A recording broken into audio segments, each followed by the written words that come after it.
ప్రభుత్వ రంగంలో పనిచేసేటటువంటి ఉద్యోగులకు సంబంధించి చాలా వరకు కూడా మనం చూస్తుంటాం. డ్యూటీలకి లేటు రావడం, లేకపోతే ఒక గంట 2 గంటలు లేటు వచ్చి అటెండెన్స్ ముందుగానే వేసుకొని వెళ్ళడం, ఇట్లాంటి తరచూ మనం చూస్తుంటాం.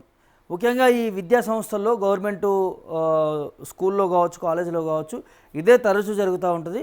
అట్లా ఎవరైనా ఉపాధ్యాయులు చేస్తే వారు ఉద్యోగం పోతుందట.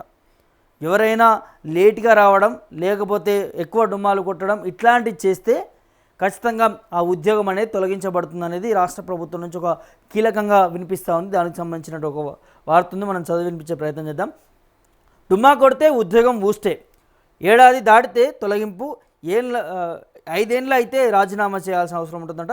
ఉపాధ్యాయులు సిబ్బంది గైర్హాజరుపై కూడా విద్యాశాఖ నిర్ణయం తీసుకున్నదట. అయితే పాఠశాలలో ముందస్తు అనుమతి లేకుండా విధులకి గైర్హాజరయ్యే ఉపాధ్యాయులు బోధనేతర సిబ్బంది పైన కూడా తెలంగాణ పాఠశాల విద్యాశాఖ ఉక్కుపాదం మోపిందని చెప్పొచ్చు. సెలవు ముందస్తుగా మంజూరు కాకుండా విధులకి రాని వారిపై తక్షణమే క్రమశిక్షణ చర్యలు ప్రారంభించాలనేది విద్యాశాఖ డైరెక్టర్ డాక్టర్ నవీన్ నికోలస్ కూడా ఆదేశించినట్టుగా తెలుస్తుంది. ఈ మేరకు బుధవారం ఆయన అన్ని ప్రాంతీయ సంయుక్త సంచాలకులు, జిల్లా విద్యా అధికారులకు సంబంధించి కూడా అత్యవసర మార్గదర్శకాలతో కూడినటువంటి ఉత్తర్వులు జారీ చేశారు. ప్రభుత్వ నిబంధనలు స్పష్టంగా ఉన్నప్పటికీ కొందరు సిబ్బంది సుదీర్ఘకాలం పాటు విధులకు హాజరు కాకపోవడం వల్ల బడుల్లో విద్యాబోధనతో పాటు పరిపాలన కుంటుపడుతుందనే దాని మీద కూడా డైరెక్టర్ ఆందోళన వ్యక్తం చేశారు. ఉద్యోగి కొద్ది రోజులే గైర్హాజరు కదా అని అధికారులు వేచి చూడాల్సినటువంటి అవసరం లేదనేది ఉత్తర్వుల్లో కూడా స్పష్టం చేసినట్టుగా తెలుస్తున్నది. ఎవరైనా ముందస్తు అనుమతి లేకుండా విధులకు రాకపోతే ఆ రోజును హాజరు పట్టికలో వెంటనే అనధికార గైర్హాజరుగా నమోదు చేయాలనేది ఆదేశించారు. సదరు ఉద్యోగిని వెంటనే విధుల్లో చేరాల్సిందిగా ఆదేశిస్తూ షోకాజ్ నోటీసులు కూడా జారీ చేయాలన్నారు. క్రమశిక్షణ చర్యలు చేపట్టడానికి ఎటువంటి కనీస కాలపరిమితి లేదనేది, తక్కువ రోజులే కదా అని చర్యలకు వాయిదా వేయడానికి కూడా లేదనేది తేల్చి చెప్పారు. ఇదిలా ఉండగా ఉపాధ్యాయులు లేదా సిబ్బంది నిరంతరంగా ఏడాదికి పైగా కూడా విధులకు అనధికారికంగా కూడా దూరంగా ఉంటే CCA నిబంధనల ప్రకారం కూడా విచారణ జరిపి వారిని ఉద్యోగం నుంచి తొలగిస్తారనేది హెచ్చరించారు. అలాగే ఎటువంటి ముందస్తు అనుమతి లేకుండా ఏడాది కంటే ఎక్కువ కాలం గైర్హాజరైనటువంటి లేదా సెలవులతో కలిసి 5 ఏళ్ల పాటు నిరంతరాయంగా కూడా విధులకు దూరంగా ఉన్నవారు రీసర్వీస్కు స్వచ్ఛందంగా రాజీనామా చేసినట్లుగానే ప్రభుత్వం భావిస్తుందనే స్పష్టం చేసిన పరిస్థితి కనిపిస్తూ ఉన్నది. సో ఇది ఎవరైనా కూడా ముందస్తుగా లీవ్ తీసుకోకుండా మంజూరు కాకుండా గైర్హాజరైతే వారు ఉద్యోగం పోతుందట.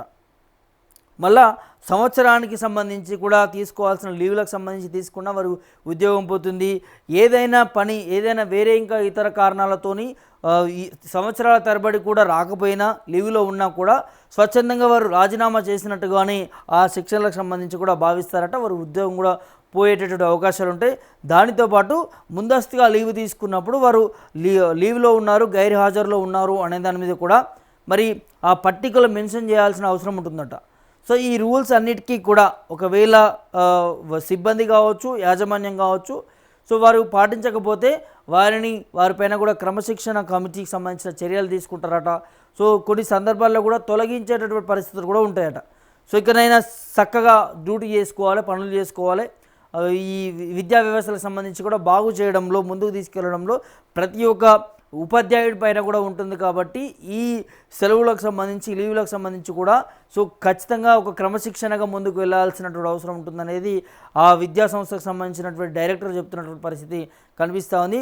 ప్రభుత్వ స్కూళ్ళల్లో, కాలేజీలో తరచుగా ఇట్లాంటివి చాలా చూస్తుంటాం.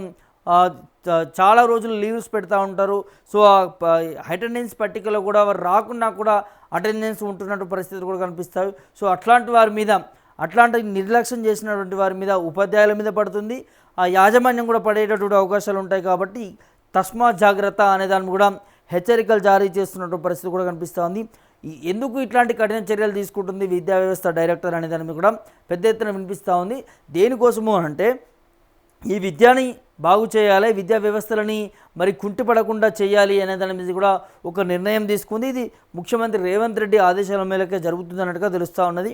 సో రావాల్సినటువంటి టీచర్ టైంకి రాకపోయినా, లేకపోతే ఒక నెలలోనే ఎక్కువ లీవులు తీసుకున్నా, ఒక ఇయర్లోనే ఎక్కువ లీవులు తీసుకున్నా కూడా మరి ఆ విద్యా బోధన అనేది కుంటిపడే పరిస్థితులు ఉంటాయి. విద్యార్థులకి సరైన విద్య రాక వారికి మరి నైపుణ్యాలు లేక కూడా ఇబ్బంది పడుతున్న పరిస్థితి కనిపిస్తుంది. ఎప్పుడైతే ఒక ఉపాధ్యాయుడు, ఒక టీచరు కరెక్ట్గా తన డ్యూటీ నిర్వహిస్తూ విద్యార్థులకు చదువు చెప్తాడో అప్పుడు ఆ విద్యా వ్యవస్థ అనేది బాగుపడుతుంది అనే దాన్ని కూడా ప్రభుత్వం భావిస్తుంది, అధికారులు భావిస్తున్నారు. కాబట్టి సో ఇట్లాంటి వాటి మీద మరి నిర్లక్ష్యం చేసిన వారిపైన కూడా మరి ఈ విద్యా వ్యవస్థ డైరెక్టర్ కావచ్చు, అధికారులు కావచ్చు చర్యలు తీసుకుంటాం అనేది ఒక కొత్త చట్టాన్ని ముందుకు తీసుకువస్తున్నటువంటి పరిస్థితులు కనిపిస్తూ ఉన్నాయి. సో మరి ఇట్లాంటి మార్పులని ఏ విధంగా చూస్తున్నారు ఏంటి అనేది కూడా ఈ వీడియో చూస్తున్నటువంటి మీరు అందరూ కూడా, అంటే గతంలో ఇట్లాంటి జరుగుతున్నటువంటి తరుణంలో ఇట్లాంటి మార్పులు తీసుకొస్తున్నాం అనేది అధికారులు చెప్తా ఉన్నారు. మరి ఈ మార్పులపైన మీరు ఏమనుకుంటున్నారు, మీ అభిప్రాయం ఏంటి అనేది కూడా కామెంట్ రూపంలో తెలియపరచండి.